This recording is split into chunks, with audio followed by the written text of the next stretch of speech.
வணக்கம், இது உங்கள் சாய் சுஷ்டி சமையல். இன்றைக்கி நம்மளோட சேனலில் ப்ரெட்டும் உருளைக்கிழங்கும் வச்சு சூப்பரான ஒரு ஸ்நாக்ஸ் ரெசிபி தான் பார்க்க போகிறோம். வாங்க எப்படி செய்யலான்னு பார்த்துடலாம். அதுக்கு உருளைக்கிழங்கை வேக வச்சு எடுத்து வச்சுக்கோங்க. 5 ஸ்லைஸ் ப்ரெட்டு சைடில் இருக்க இந்த ப்ரௌன் கலர்லாம் வெட்டி எடுத்துடலாம். அதான் நம்ம வேஸ்ட் பண்ண வேண்டாம். மிக்சியில் அரைச்சிட்டு லேஸாக வறுத்துட்டு எடுத்து வச்சோம்னா நம்மளுக்கு ப்ரெட் க்ரம்ஸ் ரெடி ஆகிடும். ப்ரெட் துண்டுகளை இந்த மாதிரி கைகளாலேயே உதிர்த்து போட்டுக்கோங்க. நல்லா இந்த மாதிரி ரெடி பண்ணி வச்சுக்கோங்க. வேக வச்ச உருளைக்கிழங்க கேரட் திருவறதை வச்சு நல்லா இந்த மாதிரி திருகி எடுத்துருக்கேன். ஒரு பெரிய சைஸ் பவுலில் சேர்த்துக்கலாம். உருளைக்கிழங்க மேஷ் பண்ணி போடுறதாலும் போடலாம், உங்கள் விருப்பம்தான். ஒரு வெங்காயத்தை பொடியாக நறுக்கியிருக்கேன், சேர்த்துக்கலாம். 2 பச்சை மிளகாய், கேப்சிகம் பாதி அளவு எடுத்துருக்கேன், எந்த கலர் இருந்தாலும் பரவாயில்ல. 1 ஸ்பூன் அளவுக்கு இஞ்சி பூண்டு விழுது, கொஞ்சமாக கொத்தமல்லி தழைகள், 1/4 ஸ்பூன் மஞ்சள் தூள், 1/2 டீஸ்பூன் சாட் மசாலா, 1/2 டீஸ்பூன் அளவுக்கு சில்லி பவுடர் சேர்த்துக்கலாம். கொஞ்சம் மிளகுத்தூளும் சேர்த்துப்போம். எல்லாமே 1 ஸ்பூன் அளவுக்கு சேர்த்துக்கோங்க. இப்போ உப்பு தேவையான அளவு. எடுத்து வச்சுருக்க ப்ரெட் தூளை சேர்த்துக்கலாம். தண்ணி எதுவுமே நம்ம ஊற்றக்கூடாது. இந்த ஈரப்பதமே போதும். நல்லா கைகள்லேயே பிசைஞ்சு சப்பாத்தி மாவு போல் நீங்கள் ரெடி பண்ணி எடுத்து வச்சுக்கோங்க. பாதி லெமன் எடுத்து விதைகளை நீக்கிட்டு பிழிஞ்சு விட்டுக்கலாம்.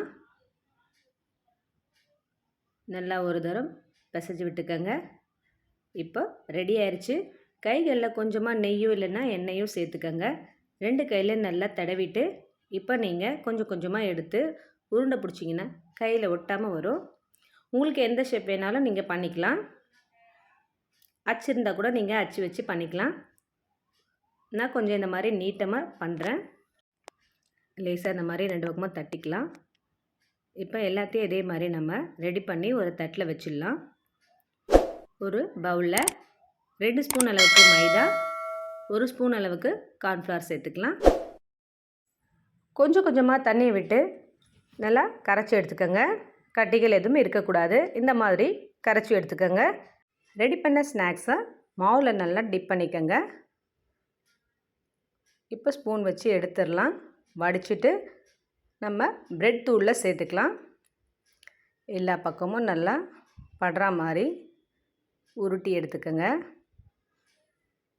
நல்லா இந்த மாதிரி தட்டி விட்டிங்கன்னா எக்ஸஸாக ஒட்டி இருக்கிறதெல்லாம் வந்துடும்.